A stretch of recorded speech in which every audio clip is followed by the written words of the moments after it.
Hi hello. Aruna Kaliya की class में आपका स्वागत है। आज मैं अपनी क्लास में रस लेकर आई हूँ। रस का चैप्टर है। आज हम रस के बारे में पढ़ेंगे और रस के भेद जानेंगे। और सबसे पहले मैं बता दूं कि रस का अर्थ क्या है ना। रस का मतलब है आनंद की अनुभूति होना। और ये रस काव्य में रस आता है तभी काव्य सुंदर बन पड़ता है। यानी कि काव्य में रस की अनुभूति होना अनिवार्य है। रस मतलब आनंद, जिसमें पढ़ते समय, जिसको गाते समय, जिसका पाठ करते समय हम आनंद की अनुभूति करते हैं, उस काव्य में एक अलग ही रस होता है, जिसके कारण हम काव्य को पसंद करते हैं, काव्य में रुचि रखते हैं, है ना। तो रस अनेक प्रकार के होते हैं। रस जो हैं हमारे काव्य में 9 रस बताए गए हैं। 9 रस हैं, जिसमें श्रृंगार रस, हास्य रस, वीर रस, करुण रस, रौद्र रस, भयानक रस, विभत्स रस, अद्भुत रस और 9वां है शांत रस, है ना। अब इन 9 रसों में जो पहला रस है श्रृंगार रस, इसके भी 2 भेद होते हैं। एक है वियोग रस और एक है श्रृंगार, एक है संयोग रस। तो इस तरह से ये सभी अलग अलग हैं। इनके बारे में हम डिटेल में बात करेंगे। लेकिन इनके भी अलावा 2 रस और हैं, वो हैं वात्सल्य रस और भक्ति रस, है ना। वात्सल्य रस और भक्ति रस। तो आज जैसा कि सबको मालूम है, आज मदर्स डे है, मातृत्व दिवस है ना। तो मातृत्व दिवस पर मैं चाहती हूँ कि वात्सल्य रस के बारे में बात की जाए। वात्सल्य रस में भी एक माता पिता का प्यार होता है। वात्सल्य रस में एक गुरु और शिष्य का प्यार होता है। वात्सल्य रस में बड़े भाई बहन का छोटे भाई बहन के प्रति प्रेम होता है। जो ये स्नेह है, यही वात्सल्य रस कहलाता है। ठीक है। तो आज हम मातृत्व दिवस पर मैं वात्सल्य रस के बारे में पहले बताऊंगी कि वात्सल्य रस क्या है। इसकी परिभाषा मैंने यहाँ लिखी है। अपने से छोटे भाई बहन के प्रति प्रेम, गुरु का शिष्य के प्रति प्रेम, माता पिता का अपनी संतान के प्रति प्रेम जो है, वही वात्सल्य प्रेम कहलाता है। ठीक है। अब वात्सल्य रस हमारे अनेक कवियों ने अपने काव्य में दर्शाया है। सबसे प्रसिद्ध है सूरदास जी के पद, जिसमें उन्होंने कृष्ण की लीलाएं दर्शाई हैं। कृष्ण की लीलाओं के वो अनन्य भक्त तो हैं ही, साथ में उन्होंने यशोदा माता और कृष्ण का प्रेम बड़ी ही खूबी से दर्शाया है। उनके सूरदास के पदों में वात्सल्य रस की जो झलक दिखाई देती है, जो रस दिखाई देता है, वो कूट कूट कर भरा हुआ है। शायद किसी और कवि के काव्य में ऐसा रस दिखाई दे। एक और हैं तुलसीदास जी ने भी श्री रामचंद्र जी और उनके भाइयों की जो लीलाएं हैं, उनका वर्णन करते समय भी वात्सल्य रस उसमें निहित किया है अपने काव्य में। तो हम लोग पढ़ेंगे। आज मैंने उदाहरण दिया है इसका। ये तुलसीदास जी के काव्य का उदाहरण है, जिसमें चारों भाई जो हैं, रामचंद्र जी, शत्रु, लक्ष्मण और भरत, ये चारों भाई छोटे छोटे से हैं और अपने आंगन में छोटी छोटी क्रीड़ाएं कर रहे हैं, जिसको देख कर माताएं जो हैं वो प्रसन्न होती हैं, अपने मन ही मन में मुस्कुराती हैं। तो किस तरह से तुलसीदास जी ने इसका वर्णन किया है। कबहु ससी मांगत आरी करें, कबहु प्रतिबिंब निहारी डरें, कबहु करताल बजाई के नाचत, सबु मातु सबे मन मोद भरे। तो रामचंद्र जी किस तरह से कभी तो शशि मतलब शशि को, चंद्रमा को देखकर मांगने की जिद कर रहे हैं, मांगत आरी करें, कबहु प्रतिबिंब निहारी डरे, और कभी अपनी ही परछाई को देखकर डर जाते हैं। कबहु करताल बजाई के नाचत, कभी तो हाथों से ताली बजाकर नाचते हैं और कभी ये सारी जो क्रियाएं हो रही हैं, इन सब को देख देख कर तीनों माताएं जो हैं, कौशल्या माता, कैकेयी माता और सुमित्रा माता जो हैं, मन ही मन में प्रसन्न हो रही हैं। उनके मन में एक अपनी संतान के प्रति अनोखा प्रेम दिखाई दे रहा है, प्रेम प्रदर्शित हो रहा है।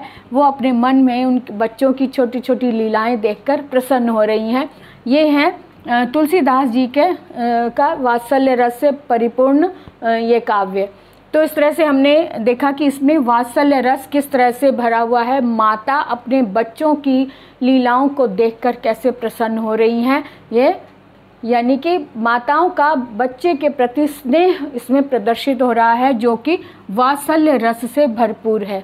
ठीक है, अब दूसरी बात आ जाते हैं। ऐसे ही सूरदास जी ने अपने काव्य में लिखा है, सूरदास जी के पदों में भी वात्सल्य रस भरपूर दिखाई देता है। जैसे मैया मोरी मैं नहीं माखन खायो, भोर भयो गैयन के पीछे, सांझ पर जब आयो, ग्वाल बाल सब बैर पड़े हैं, बरबस ही मुख लपटायो। इस तरह से सूरदास जी के पद हैं जिसमें वात्सल्य रस कूट कूट के भरा हुआ है। इसी तरह से यशोदा हरि पालने झुलावे, हलरावे दुलराई मलहावे, जोई सोई कछु गावे। इस तरह से वो दोहे हैं जिसमें माता यशोदा अपने पुत्र कृष्ण को, कान्हा को किस तरह से उनके स्नेह को प्रकट कर रही हैं।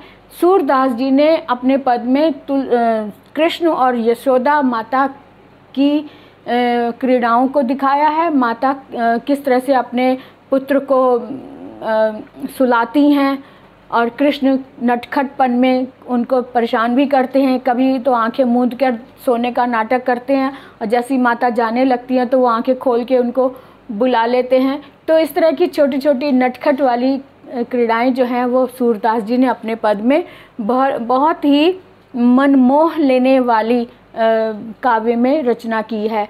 तो ये सभी जानते, सभी को पता है कि सूरदास के पद जो हैं वात्सल्य रस से भरपूर हैं।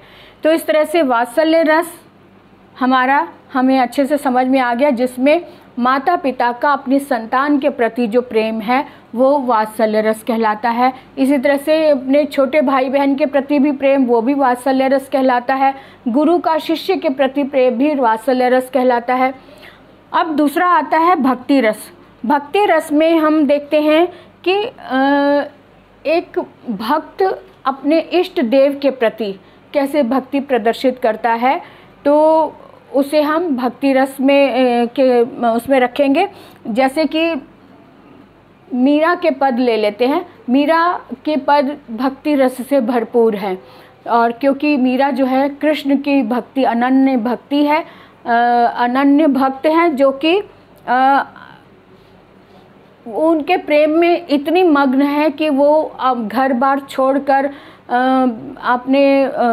अपनी ही अलग ही दुनिया में मस्त रहती हैं और अपने भक्त की, कृष्ण की भक्ति में एक पद गाती रहती हैं। और वो अभी भी आजकल भी आप लोगों को सुनाई दे सकता है भजन के रूप में भी।